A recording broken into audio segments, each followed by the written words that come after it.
दोस्तों, स्वागत है आप सबका अपना YouTube channel PC target batch pi class test target batch में स्वागत है। आज हम लोग बात करने वाले केमिस्ट्री एग्जाम आंसर की 2021 पॉलिटेक्निक। तो जो विद्यार्थी पॉलिटेक्निक का एग्जाम दे चुके हैं उनका ऑल क्वेश्चन केमिस्ट्री का जितने भी 30 क्वेश्चन 30 क्वेश्चन केमिस्ट्री, 30 क्वेश्चन आपका फिजिक्स और 30 क्वेश्चन आपका मैथ। तो इस वीडियो में हम लोग केमिस्ट्री का 30 क्वेश्चन का एनालिसिस करेंगे, देखेंगे कि कितने आप सही किए हैं, तो अपने अपने आंसर की मिलाएंगे। तो इसमें हम लोग केमिस्ट्री का एग्जाम आंसर की 2021 पॉलिटेक्निक में जो हो चुका है उसका आंसर की आप लोग सब मिलाएंगे। तो चलिए क्वेश्चन आंसर को स्टार्ट करते हैं।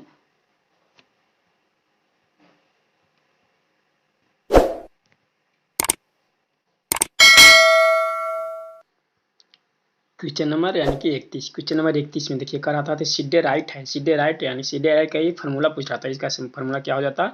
FeCO3 यानी कि ऑप्शन सी। तो आप सब देखेंगे, आप सबका ऑप्शन चेंज हो सकता है। जो ऑप्शन सी इसमें है वो आपका ऑप्शन डी हो सकता है, किन्हीं का ऑप्शन ए में हो सकता है, या फिर आपका क्वेश्चन ही ए वाला ना रहे, ठीक है ना, या फिर आपका एक क्वेश्चन ये ना रहे। सेट बाय सेट अलग क्वेश्चन आपको, अगर ये क्वेश्चन 31 में तो आपका सेट में क्वेश्चन हो सकता है 40 में रहे या फिर 50 में रह सकता है।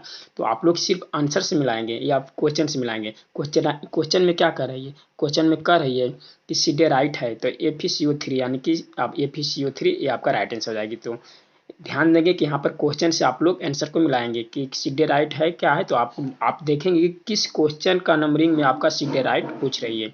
तो जिस क्वेश्चन में आपको सीधे राइट पूछ रही है तो वहाँ आपको मिलाने हैं सूत्र से। FeCO3 होता है। क्या सूत्र होता है? FeCO3 होता है। चलिए अगला क्वेश्चन में क्या कह रहा था? अगला क्वेश्चन में कह रहा था कि तनु HNO3 के साथ अभिक्रिया करने पर इसका उत्पाद बनता है। तनु HNO3 के साथ करेंगे इसका उत्पाद क्या बनता है? तो आपका इसका उत्पाद क्या बनेगा? तो H2O बनेगा। याद रखें कि H2O बनेगा, तो आपको राइट आंसर हो जाएगा यहाँ पे H2O। देखिए इस समीकरण इस प्रकार का आप लोग बनाएंगे। Fe प्लस HNO3 का अभिक्रिया करेंगे जिसमें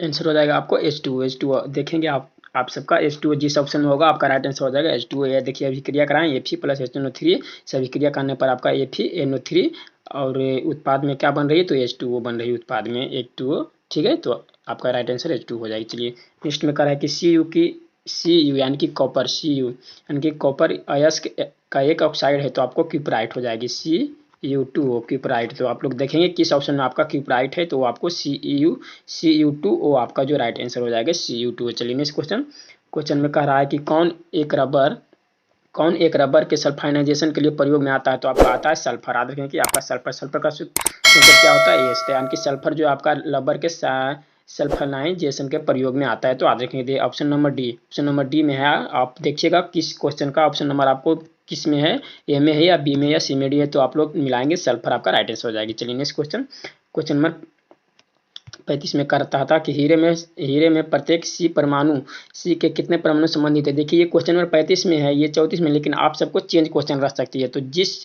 क्वेश्चन जहाँ पे आपका रहेगा वहाँ पे आप इस क्वेश्चन के आधार पे आप लोग आंसर को मिलाएंगे कि हीरे में प्रत्येक सी के कितने परमाणु से संबंधित। तो ये टेट्राहेड्रल परमाणु से संबंधित यानी कि 4। ये इसका क्या हो जाएगा? 4 यानी कि टेट्राहेड्रल परमाणु से संबंधित होते हैं। किससे? तो हीरे जो है टेट्राहेड्रल से बंधित हो। चलिए नेक्स्ट क्वेश्चन में कहता है कि वायु के बिना कोयले को अधिक ताप पर गर्म करने पर, वायु के बिना कोयले को अधिक ताप गर्म करने पर इसका उत्पाद होता है, तो कोल गैस बनता है। याद रखें कि ये कोल गैस बनता है। तो राइट आंसर हो जाएगा क्या? कोल गैस बनता है। चलिए अगले में कहता है कि पेट्रोल में उपस्थित हाइड्रोकार्बन सी की संख्या इस परास में होती है। तो किस परास में होती है? तो ये आपको देख सकते हैं कि C5 से लेके C13 के परास में होती है। C5 से लेके C कितने के परास में होती है? 13 के परास में होती है।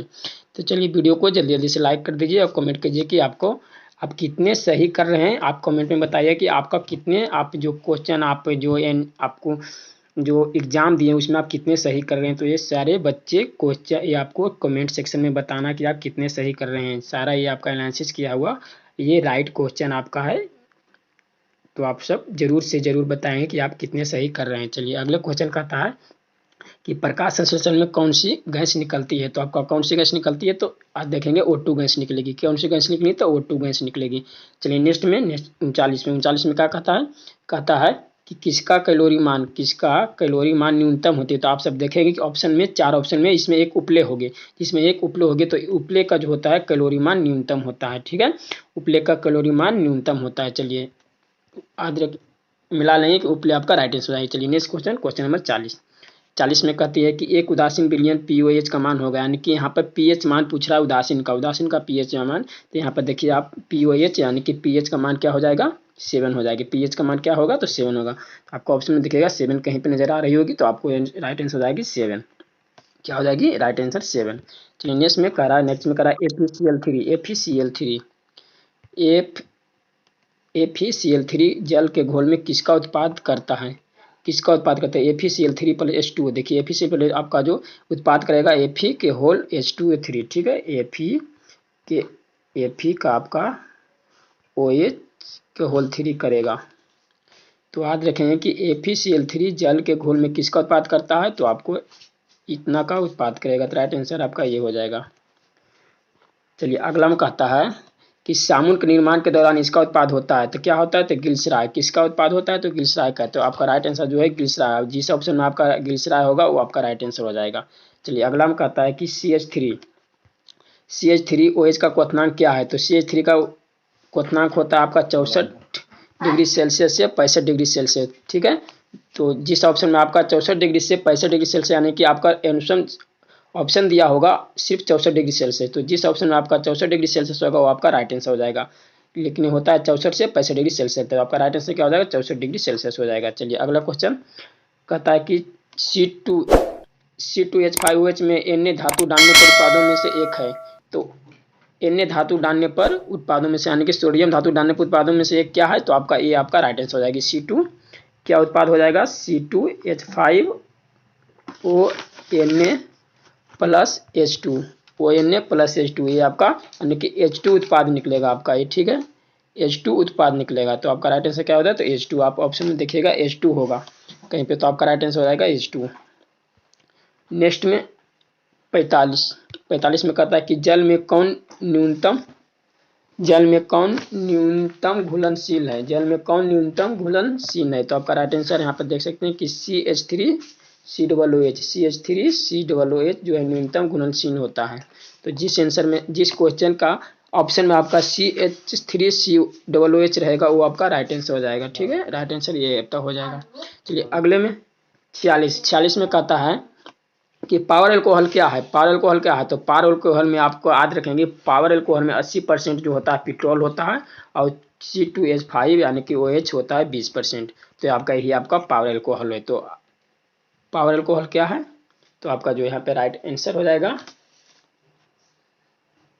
यहाँ पर पावर एल्कोहल आपका ये हो जाता है 80% पेट्रोल प्लस C2H5OH 20% होता है। तो यही आपका पावर एल्कोहल कहलाता है। चलिए नेक्स्ट में कह रहा है कि CuSO4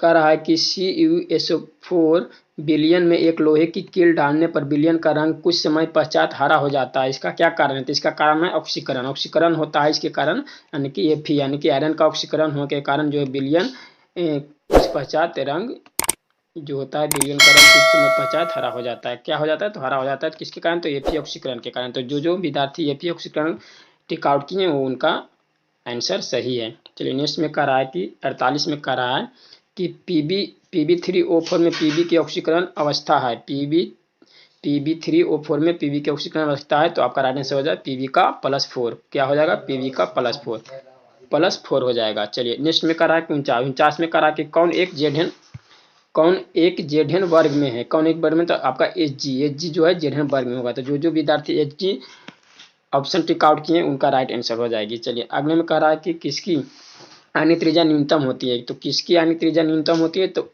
Si4+। अगर आप ऑप्शन टिक आउट किए हैं तो आपका राइट आंसर हो जाएगी Si4+। चलिए अगला कह रहा है कि कौन सी धातु हाइड्रोजन की अपेक्षा कम क्रियाशील है। तो आपका Cu यानी कि कॉपर। Cu क्या है हाइड्रोजन की अपेक्षा कम और अभी क्रियाशील है। चलिए नेक्स्ट में कह रहा है कि कौन एक हाइड्रोजन के साथ हाइड्राइड नहीं बनाता है तो Zn। जेड, ठीक है, जेड, कौन एक हाइड्रोजन के साथ हाइड्राइड नहीं बनाता है? तो जेड जो हाइड्रोजन के साथ हाइड्राइड नहीं बनाता है। तो नेक्स्ट में करा कि 53 करा है कि कौन सर्वोत्तम विद्युत चालक है? कौन सर्वोत्तम विद्युत चालक है? एजी यानी कि चांदी। चांदी जो है सर्वोत्तम विद्युत चालक है। तो याद रखें कि चांदी जो है विद्युत का सबसे अधिकतम फास्ट जो है किसमें? चांदी में विद्युत चालक होती है, जिसका संकेत क्या होता है? एजी होता है। चलिए अगला कहता है कि ढोवन सोडा में जल का अणु होता है। ढोवन सोडा में जल का अणु होता है। धोवन सोडा जल का अणु कितना होता है? 10 होता है। आप देखेंगे कि धोवन सोडा में जल का अणु कितना होता है? तो 10 होता है। इसका जो आपका फॉर्मूला बन जाएगी आपका Na2CO3 इंटू 10H2O, ये आपका फार्मूला होता है, ठीक है, धोवन सोडा। Na2CO3 इंटू 10H2O जो आपका, तो आपका जो राइट आंसर हो जाएगा 10 होता है। अणु कितना होता है? तो 10 होता है, 10 होता है, ठीक है। तो इसका जो राइट आंसर क्या हो जाएगा? धोवन सोडा में जल का अणु कितना होता है? तो 10 होता है, ठीक है। 10 जो विद्यार्थी 10 मारे हैं वो आपका राइट आंसर हो जाएगा। चलिए अगला हम कह रहा है कि इसको गर्म करने पर प्लास्टर ऑफ पेरिस बनता है। तो किसको गर्म करने पर प्लास्टर ऑफ पेरिस बनता है? तो जिप्सम को गर्म करने पर प्लास्टर ऑफ पेरिस बनता है। जिप्सम को क्या करने पर? गर्म करने पर प्लास्टर ऑफ पेरिस बनता है। तो ये आपका ये सूत्र हो जाता है जिप्सम यानी कि CaSO4 इंटू 2H2O, इसको गर्म करने पर प्लास्टर ऑफ पेरिस बनता है। चलिए नेक्स्ट में 56 में कहता है इसको, देखिए कह रहा है कि किसमें 2O परमाणु होता है? 2O परमाणु किसमें होता है? तो ईस्टर में होता है। याद रखेंगे कि ईस्टर में जो होता है 2O परमाणु होता है। किसमें होता है? तो ईस्टर में होता है। आपका ये ईस्टर का सूत्र क्या होगा? 2 परमाणु होता है या OCO2 या OCO, इस प्रकार का आपका बंधन बनती है, ठीक है। तो याद रखेंगे कि ईस्टर में क्या होता है? तो 2 परमाणु होता है। किसमें? ईस्टर में होता है। ईस्टर में आपका 2 परमाणु होती है। चलिए नेक्स्ट में कह रहा है कि क्लोराइड में क्लोरीन परमाणु की संख्या होती है। क्लोराइड में क्लोरीन परमाणु की संख्या होती है तो कितना होती है? तो 3 होती है। याद रखेंगे 3 होती है क्लोराइड में। CHCl3 तो आपका कितना होता है परमाणु संख्या? तो 3 होती है। क्लोरोफॉर्म यानी कि CHCl3 यानी कि क्लोराइड में क्लोरीन अणु परमाणु की संख्या होती है 3 होती है। चलिए 58 में कहता है कि न्यूनतम परमाणु संख्या वाले संक्रमण धातु है। न्यूनतम परमाणु संख्या वाले संक्रमण धातु है तो Ti यानी कि 22। कितना हो जाते हैं? 22। तो 22 जो ऑप्शन सही टिक आउट किए हैं, जो ऑप्शन टिक आउट किए हैं 22 Ti, तो उसका आपका राइट आंसर संक्रमण धातु वाला कितना होता है? Ti यानी कि 22 हो जाती है। चलिए नेक्स्ट में 59 में कहता है कौन एक उपधातु है? तो आपका SI सिलिकॉन, ठीक है। SI कौन एक उपधातु है? तो सिलिकॉन जो है एक उप धातु है। याद रखेंगे कि जो ऑप्शन आप सिलिकॉन किए हैं वो आपका राइट आंसर हो जाएगा। चलिए 60 में कहता है कि नाइट्राइड आयन में कितने इलेक्ट्रॉन होते हैं? नाइट्राइड आयन में कितने इलेक्ट्रॉन होते हैं? तो आपका 10 होते हैं। याद रखेंगे 10 आपका जो होता है नाइट्राइड में 10 इलेक्ट्रॉन होते हैं, ठीक है। तो 10 होता है। ये आपका केमिस्ट्री का, ये आपका क्या था? तब केमिस्ट्री का था। तो आपका केमिस्ट्री का था और फिजिक्स और मैथ का भी आपको सोल्यूशन मिल जाएगी जल्द ही।